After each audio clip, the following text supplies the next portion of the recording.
Muy buenas noches, mis queridos amigos y amigas. Bienvenidos, ¿cierto?, al canal La Voz del Desierto para Antonio Pizarro. Hoy día vamos a estudiar un tema, una profecía que yo hace mucho tiempo no predicaba acerca de ella, pero que tiene un cumplimiento y tiene una visión que es muy importante con nuestra salvación. Hoy día vamos a hablar acerca de la puerta dorada.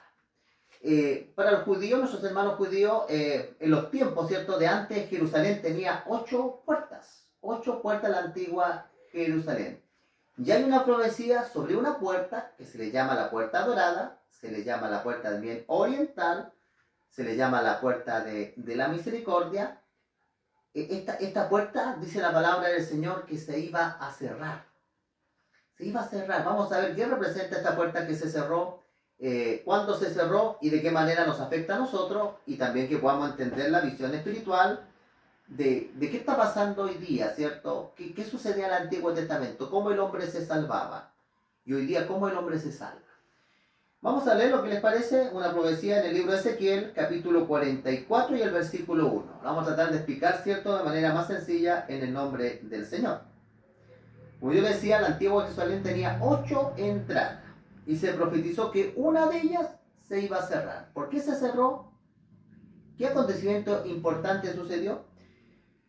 Ezequiel capítulo 44, versículo 1 dice: me hizo volver hacia la puerta exterior del santuario, la cual mira hacia el oriente y estaba cerrada. El libro acá de Ezequiel dice claramente que Dios lo hace mirar hacia una puerta y esa puerta ya estaba cerrada. ¿Por qué se cerró?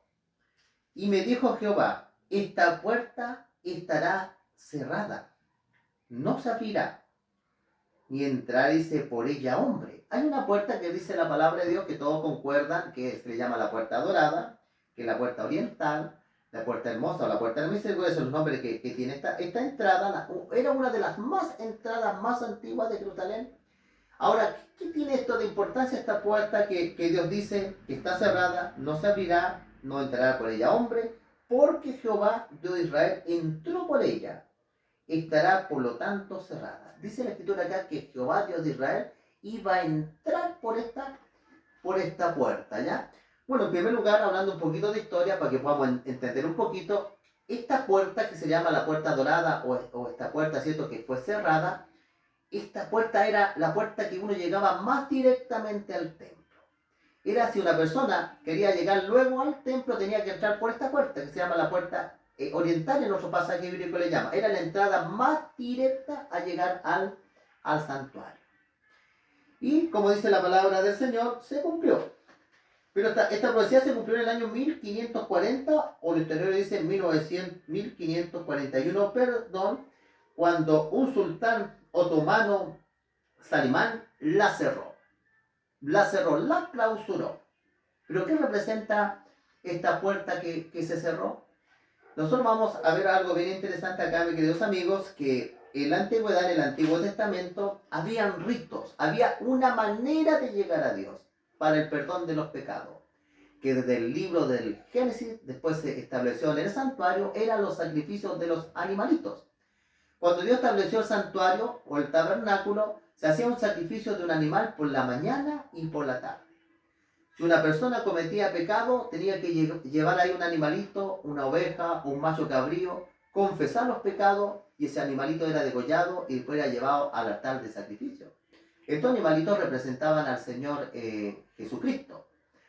También cuando el sacerdote, cuando un líder pecaba, tenía que llevar un toro, tenía que llevar un buey, un animal grande. No era lo mismo que pecara el líder, el predicador, que predicaran los miembros de la iglesia. Y si tenía a mayor conocimiento, hay mayor responsabilidad.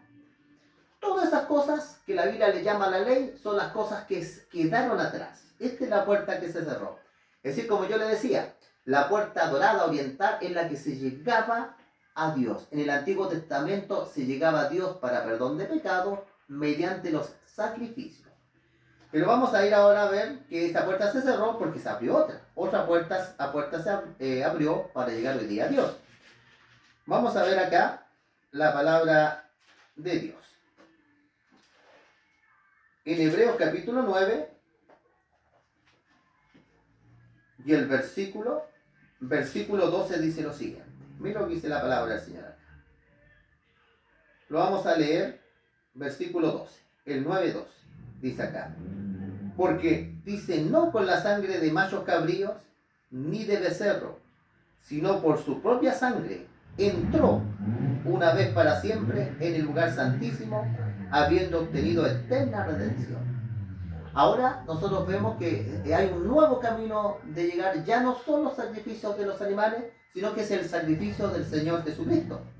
Por eso la Escritura dice acá, no con la sangre de macho cabrío, no de becerro, sino por su propia sangre. El Señor Jesucristo, una vez que se es sacrificado en la cruz, Cristo muere, al tercer día resucita, está 40 días presentándose acá en su resurrección y después asciende a los cielos. Y es cuando asciende a los cielos, entra en el lugar santísimo, llega ante la presencia de Dios con su sangre, para que nosotros hoy día, este es el camino, es Cristo hoy día es el camino de llegar a Dios, y ya no son los sacrificios. Por eso cuando el libro de Ezequiel dice la puerta se iba a cerrar, ya no va a transitar nadie por ahí, ya no era la manera esta puerta que se llega hoy día al templo, pero no al templo terrenal. Porque hay que recordar que el templo en Jerusalén fue destruido en el año 70, ya ahora simplemente existe en ruina, ese templo no existe. Si no existe, ¿a cuál templo entró Jesucristo? Entró al templo, al santuario celestial, el que está en los cielos, allá el Señor Jesucristo.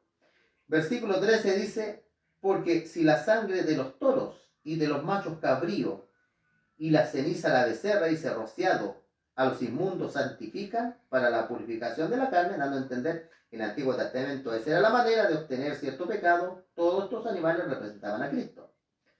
Versículo 14 dice, cuanto más dice la sangre de Cristo, el cual mediante del Espíritu Eterno se ofreció a sí mismo sin mancha a Dios, limpiará nuestras conciencias de obras muertas, para que sirváis a un Dios vivo.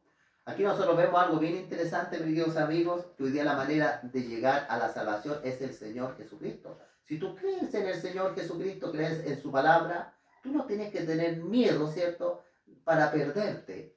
Hay una cosa que Dios nunca va a fomentar en nosotros, es el espíritu de culpabilidad o el espíritu de terror. Yo le digo a ustedes, cuando nosotros tenemos contacto con Dios mediante su palabra de Dios, y también esto tenemos que aprender nosotros los predicadores, que dentro del mensaje de Dios uno no puede fomentar el terror. Lo que debe fomentar uno, ¿cierto?, como predicador, no es el terror, sino que es el temor a Dios. Pero el temor a Dios no es terror. El temor a Dios significa tenerle respeto a Dios. Tenerle respeto a Dios, porque la Biblia dice que el principio del temor es el principio de la sabiduría. El principio dice, el temor a Dios es el principio de la sabiduría, pero nos dice el terror. Dios no nos da a nosotros el espíritu de culpabilidad. ¿Por qué? Porque muchas veces se predica y se hace sentir a los hermanos como culpables, como pecadores. Los hermanos han estado toda la semana peleando afuera en sus problemas familiares, trabajo. Y cuando se llega a la iglesia, ellos quieren conseguirse, sentir, descargarse, no cargarse más. Por eso un culto tiene que estar lleno de amor, de la paz, de los frutos de Dios. Por eso Jesucristo dijo, venir a mí todos los que están cargados y trabajados, y yo los haré descansar. Tenemos que ir, ¿cierto?, a la iglesia de Dios, escuchar un mensaje de Dios, pero que sea el mensaje de Dios, que traiga consuelo, traiga paz, esperanza y amor. Por este es el nuevo camino que nosotros llegamos, ¿cierto?, hacia Dios. Versículo 15 dice, así que por eso dice, es mediador de un nuevo pacto, para que dice, interviniendo, dice, la muerte para remisión, dice, de las transgresiones, que había, dice, el primer pacto. Los llamados recibirán, dice, la promesa de la herencia eterna. Había un pacto. Ahora muchas veces escuchamos personas, ¿cierto?, que predican, que dicen que en el Antiguo Testamento no existía la gracia. La gracia siempre ha existido. Ha existido un solo medio de salvar al hombre, que es el Señor Jesucristo. Lo que pasa es que en el Antiguo Testamento, mis queridos amigos y amigas, Jesucristo estaba en símbolos, en sombras. Estos animalitos representaban al Señor Jesucristo.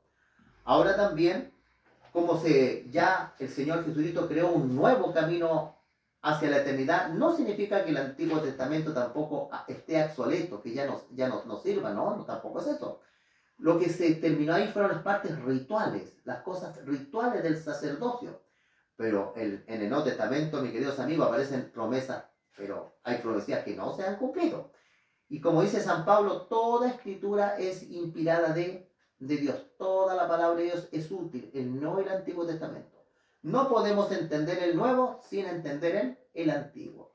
De hecho, el libro Apocalipsis tiene más de 300, 400 y tantos versículos. Y más 370 y tantos versículos son referencia del Antiguo Testamento. Mis queridos amigos, bueno, mi deseo, ¿cierto?, que podamos haber entendido, ¿cierto?, esta profecía. La puerta que se cerró y nunca más un hombre va a transitar por ella es los rituales del Antiguo Testamento. Y hoy día, ¿cierto?, como dice San Pablo, hay un nuevo camino de llegar a Cristo. Y el Señor Jesucristo dijo, yo soy el camino, soy la verdad y la vida. Que el Señor los bendiga, mis queridos amigos. Y la otra semana vamos a estar compartiendo otro tema espiritual y que ojalá, ¿cierto?, me hayan entendido, ¿cierto? Siempre yo oro para que el Señor me pueda ayudar para poder comunicarme bien con ustedes y nuestra fe sea fortalecida. Vamos a cerrar los ojitos y vamos a hacer una oración. Padre bendito que estás en lo alto de los cielos, Señor, queremos orar, ¿cierto? Y darte las gracias por este camino. Como dice en otra parte de la Biblia, se rompió el velo, que es la carne de Cristo, y nosotros ahora tenemos acceso al reino de Dios por otro sacerdocio, un sacerdocio que es del Señor Jesucristo como sumo sacerdote en los cielos, en el cual está sentado a la diestra, Señor, intercediendo por nosotros cuando nos equivocamos, cometemos pecado, para pedirte perdón a ti mediante Jesucristo, Señor, para así lavar nuestras ropas, que muchas veces las ropas de la salvación son blancas y a veces con nuestras acciones las ensuciamos. Te pedimos que tú bendigas a nuestros hermanos, los fortalezcas, les dé la fuerza para trabajar, para enfrentar cada día, Señor, y que tu Espíritu Santo pueda mover el corazón para seguir analizando estos temas de tu palabra de Dios, temas espirituales. Te pedimos todo esto en el nombre de Cristo Jesús. Amén. Que el Señor los bendiga, suscríbanse al canal y que nos vemos en una próxima oportunidad.